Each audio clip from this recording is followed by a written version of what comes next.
Dear brothers and sisters in Christ, dear friends, warm greetings in the Christ child. Christmas can be a difficult time of year for people at the best of times. And in this most unusual of years, a COVID Christmas brings challenges for all of us. A parishioner in one of our city parishes recently posted that a lot of people seem to be trying to save Christmas, and by saving Christmas, she notes, trying to evoke or create the expected and desired seasonal feelings, relationships, and surroundings. She adds, just want to point out that it's Christmas that saves you, no matter how you feel, whom you're with, where you are, or what you have. That insightful Facebook post helps frame a set of questions worth pondering.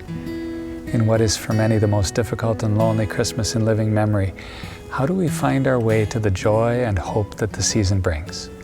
When our usual ways of gathering and celebrating are largely taken away or seriously diminished, how do we attend to what God is doing for us so that we can receive this good news at the depths of our being and live this moment as well as possible? There are no universal answers, but here are a few thoughts.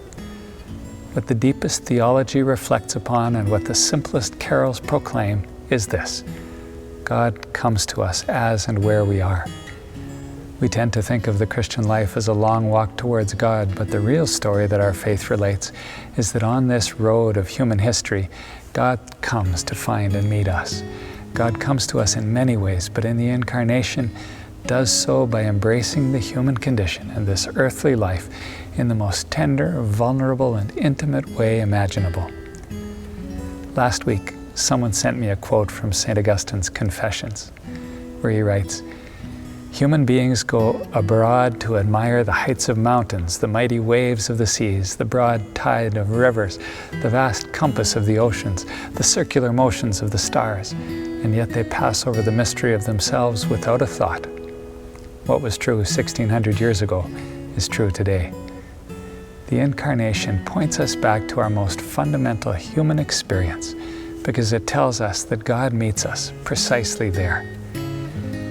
This past summer, with the generous help of many people, I was able to have an old farmhouse renovated, and in October was able to move out of Regina and onto the wide open spaces of Canadian Prairie, though only 10 minutes from the city. If you love prairie walking, dramatic skies, and putting our lives and their problems in perspective by pondering the vastness of things, this is a great place to be. I have a nephew who visited with a very good camera that was able to produce time-lapse videos, which gave an extraordinary view of the sheltering sky at dawn, the winter winds of the day, the shifting landscape at dusk, and the moon rising at night. Breathtaking beauty is all around us, every day. One thing that COVID has done for some of us, and a COVID Christmas in particular, is that it has slowed life down. I really like the time-lapse videos, but even better, though requiring a little more patience, is the sunrise, moonrise, clouds in the sky as they happen, not sped up, but as God gives them to us each moment of each day. Into the rhythms of our days and our lives, God enters into time and into the wondrous, amazing, at times appallingly frustrating, beautiful experience of being alive. The creation account in Genesis tells us that God breathed life and wills us whole and entire to live this human life.